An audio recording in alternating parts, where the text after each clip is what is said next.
So this was going to be the post, my ClimateGate post, where I laughed at all the liberals who have been talking about global warming my entire, since the 80s. And, some of the journalists that are responding to the hackers at East Anglia, is that how you pronounce it? I'm not British, so some of it's very laughable. An example was science blogs who came up with a theory that the global warming information wasn't centralized, that it was autonomous, and that just because they hacked one spot didn't mean that they hacked another spot.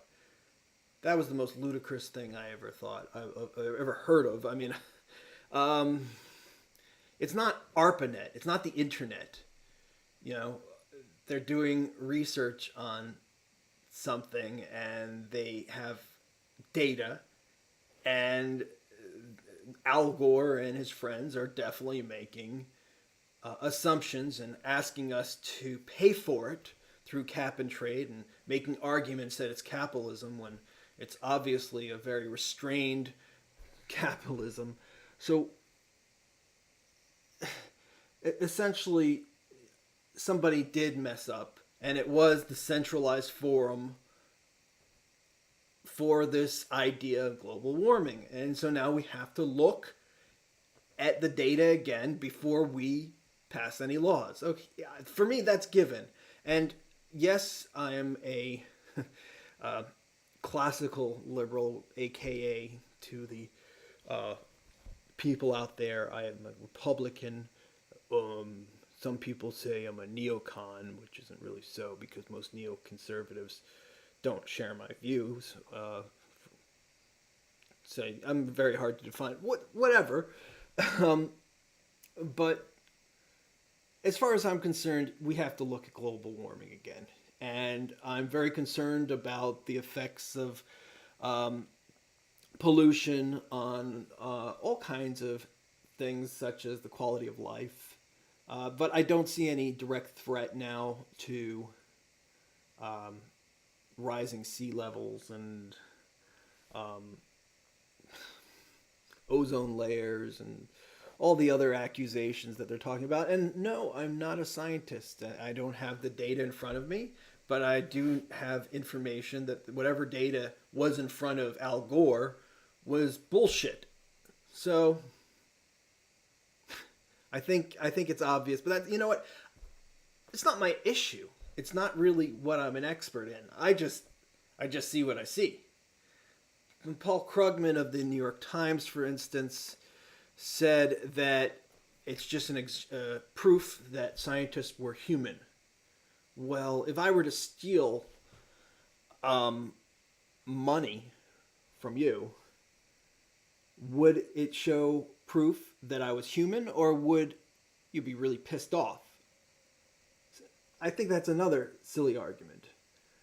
But yeah, at first I was very upset, but as I went through the pages of the New York Times,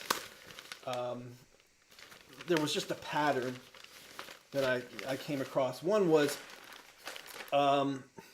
another case where a Muslim stabbed a convert to Judaism whose grandfather was Muslim without them giving any background into the case. So obviously, it's just consistently guised from whatever media I'm getting. It's not being obvious. Talking about Jerusalem, speaking about it being occupied when it's very obvious based on photographs that I provided on my blog that there was an ethnic cleansing that occurred in 1948, and those people that were ethnically cleansing were cleansing people that are now called the occupiers. So it seems like this data denial happens in many different issues. In the same newspaper, there was New York City is introducing a bus that it's great. It sounds like a hybrid, and it just doesn't make a noise, and it's energy efficient. But it's costing the taxpayer $660,000 for each bus in New York City when most governments are going belly up. Again, it's just data is withheld. I mean, $660,000 for a bus? I find that ridiculous. And they have like, what, 3 to 6 on the road, and they're talking about doing another 80 something. The ClimateGate is disturbing, but what is more disturbing to me is as I go through the New York Times, and I always mention the New York Times because I do read it. I am in New York after all. And also the Daily News and those other New York papers seem to pretty much use the same news articles, even though they like to say they're conservative. They're not really not. They're just simplify what the New York Times says and then say, oh, I'm conservative. I have an issue that we're just not getting the facts. And then the facts that they're presenting us, they're asking us to debate based on information that isn't clear. And they're asking us to pass laws and make decisions regarding what we do to protect ourselves based on things that are vague. This guy, this college professor in Binghamton, New York, he was murdered because he had a Muslim grandfather and he converted to Judaism. It's very clear that happened. The New York Times didn't say that. I had to go to several different blogs to get that information. JIDF being one, Atlas Shrugs, and a bunch of others. So, I'd like to sit here and laugh about ClimateGate, but frankly, I'm not laughing because I worked in an environmental agency in the 90s. I was one of those people pushing this philosophy because I assumed that this science was true. I was one of you.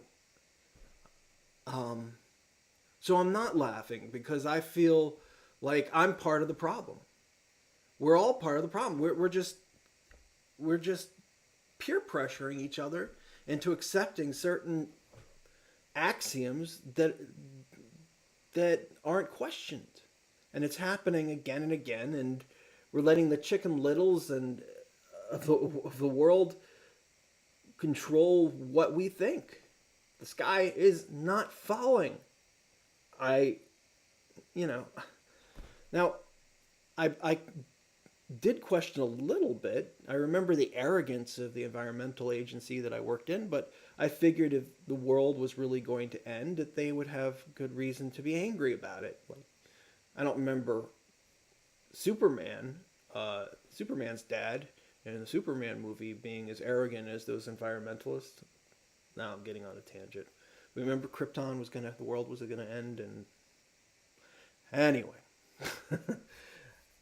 I think it's time we just took another look at what we accept as truth.